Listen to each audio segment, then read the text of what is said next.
Imagine waking up at the crack of dawn to the sound of boots stomping up your porch, only to find a self-appointed neighborhood queen flanked by deputies, brandishing papers that demand you bulldoze your own home, the sanctuary you built with your bare hands after losing everything. That's exactly what happened to Alex Harlan, a quiet widower who'd already buried his wife and was just trying to piece his life back together in the Colorado Rockies. But oh, the irony, this HOA tyrant, with her clipboard of doom and delusions of grandeur, had no clue she was picking a fight on Uncle Sam's turf. And what unfolded next wasn't just revenge. It was a masterclass in how the mighty fall flat on their smug faces.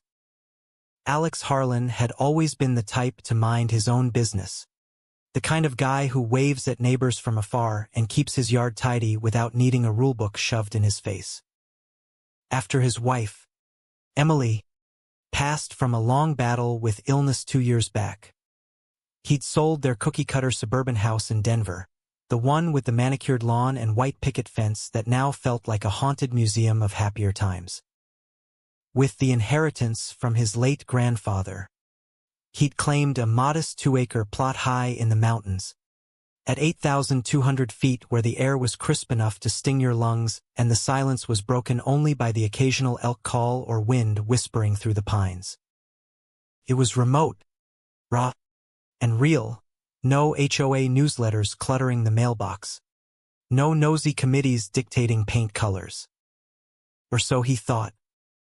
As a former Navy logistics specialist, Alex knew bureaucracy like the back of his hand. He dotted every I and crossed every T. Permits from the county, environmental assessments, even a nod from the local wildlife folks for his off-grid setup.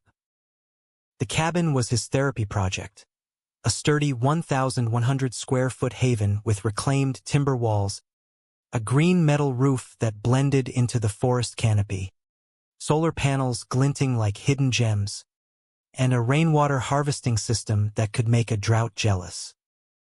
His loyal mutt, Scout, a scruffy border collie mix with one floppy ear, was his only company most days.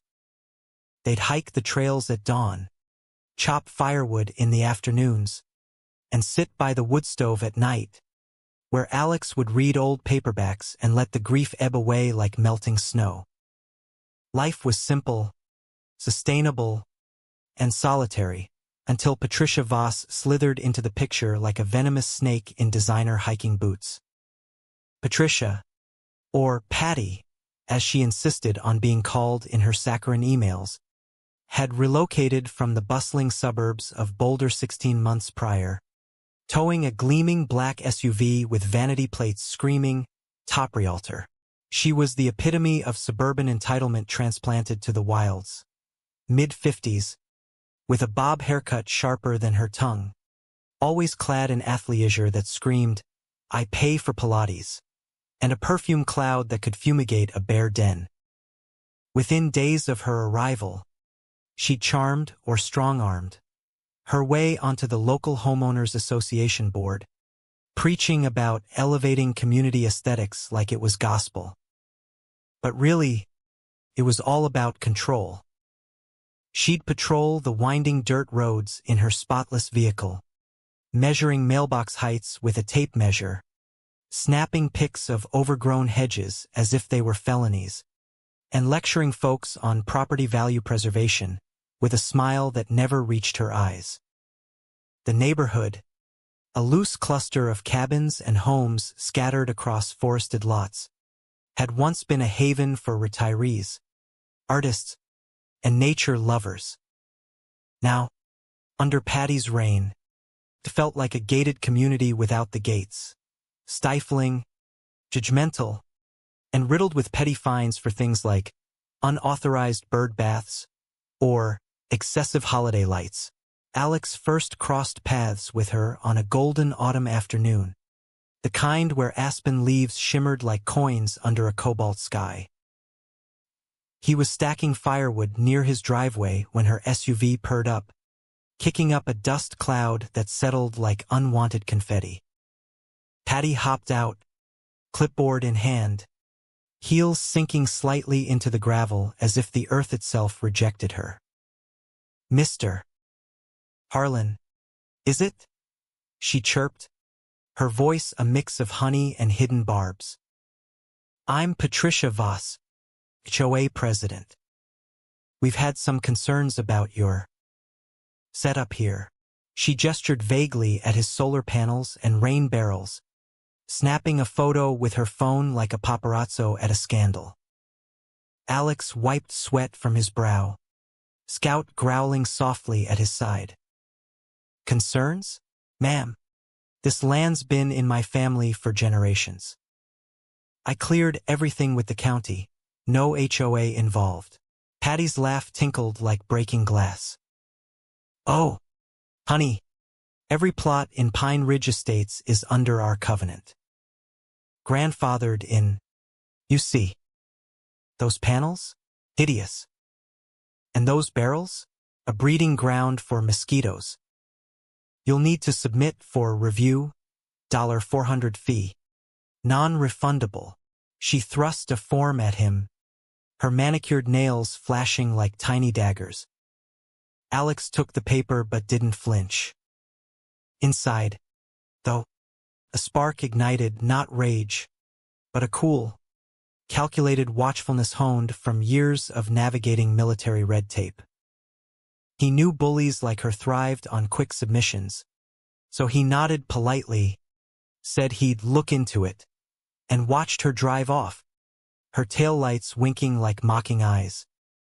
That night, under the warm glow of his cabin lamp, he spread out his grandfather's faded deed on the pine table, the paper crackling like old bones. Comparing it to the HOA map Patty had emailed, complete with her signature emoji, a thumbs up that felt like a threat, he spotted the discrepancy. His boundary markers, rusted iron stakes pounded in decades ago, didn't match her tidy digital lines. A quick call to the county clerk the next day confirmed it. "Alex, buddy," the clerk drawled, "there's a glitch in the old surveys. Your plot overlaps with Federal Forest Service land. Never came up, 'cause no one's fussed before." Alex leaned back in his chair, a slow smile creeping across his face. Patty had no idea she'd just poked a hornet's nest disguised as a grieving loner. The whispers started subtly, like rustling leaves before a storm. Neighbors who'd once shared coffee with Alex now averted their eyes at the local market, murmuring about that eyesore cabin dragging down values. Patty had launched her smear campaign with surgical precision. Anonymous posts on the community Facebook group about non-compliant residents endangering wildlife. Emails to board members hinting at Alex's unstable state post-widowhood. Even a flyer tacked to the bulletin board at the trailhead warning of potential code violations leading to fines for all. It was classic manipulation. Paint the victim as the villain to rally the sheep. Alex felt the isolation creep in, but he didn't lash out.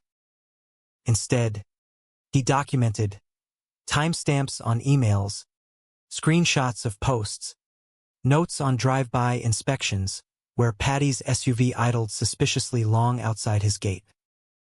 Then came the certified letter, landing in his mailbox like a grenade with a pretty bow. It demanded $400 for the review, plus $75 daily fines until his violations were fixed, solar panels removed, barrels drained, even Scout's doghouse repainted to match approved pallets. Patty had CC'd the sheriff's office and county inspector, her way of borrowing real authority to prop up her fake throne. "This is for the greater good," the letter read, signed with a flourish that screamed self-importance.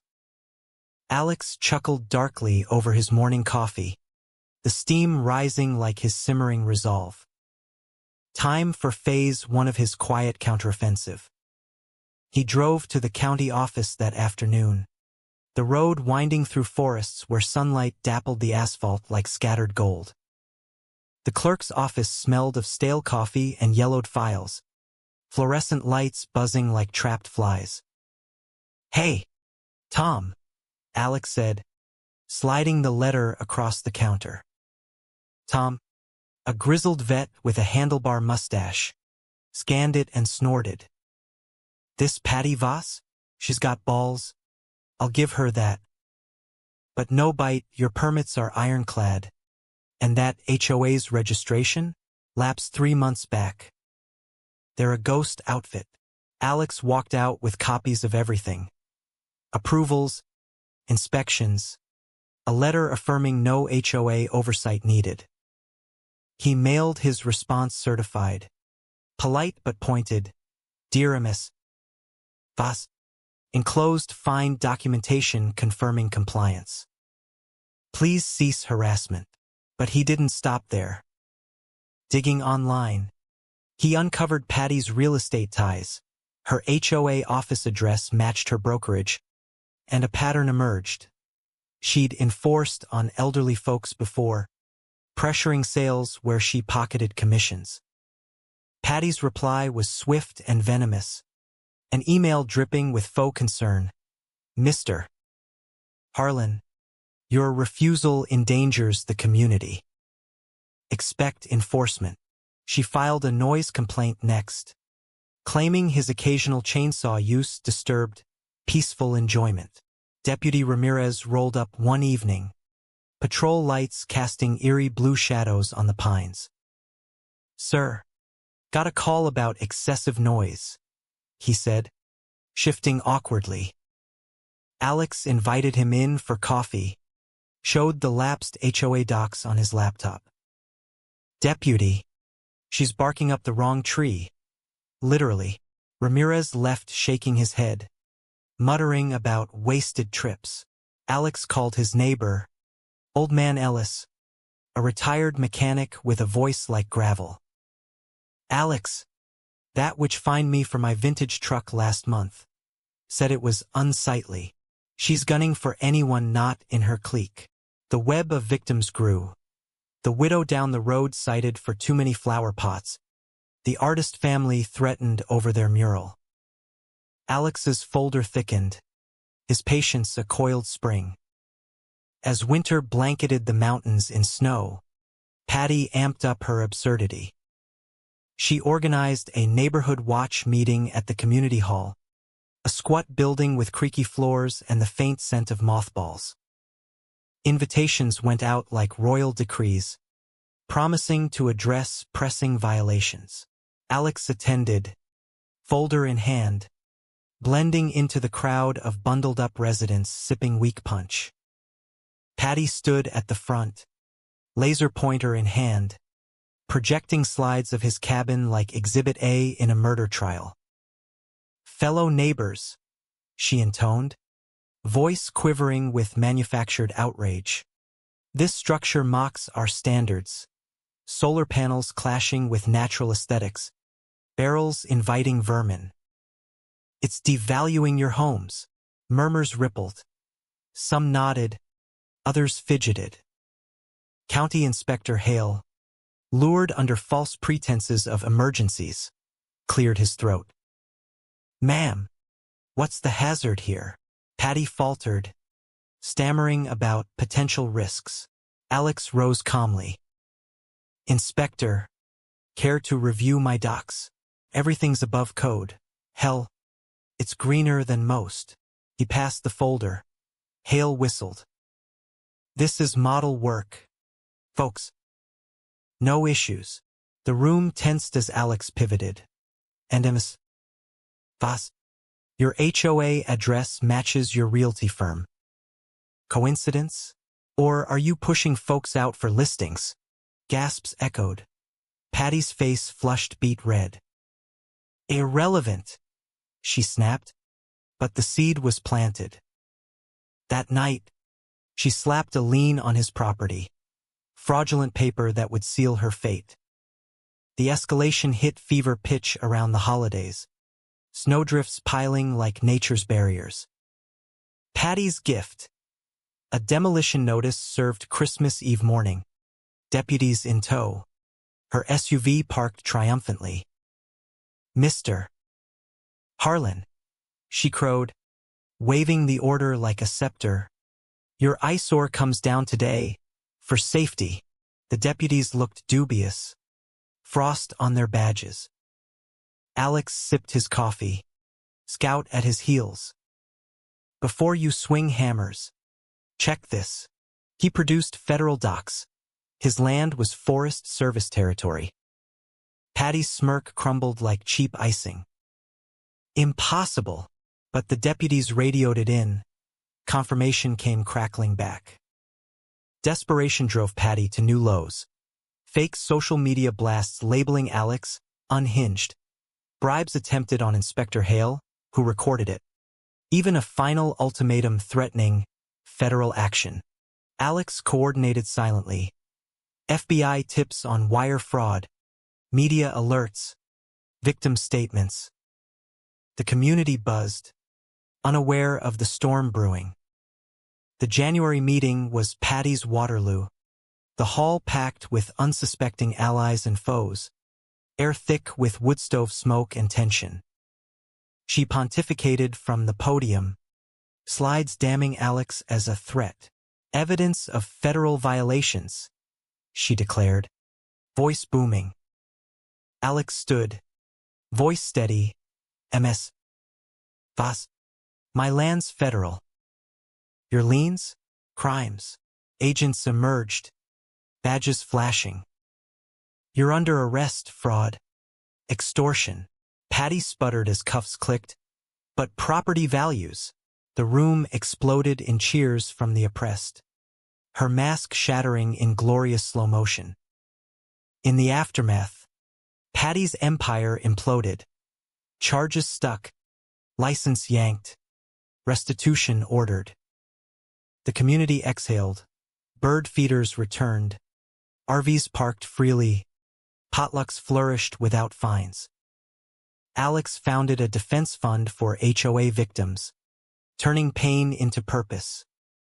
Justice, slow but savage, proved bullies bleed when pricked. But here's the kicker. Was Alex the real hero? Or just lucky with land deeds? True or false? HOAs protect communities more than they oppress? Drop your take below and let's debate who the real tyrants are.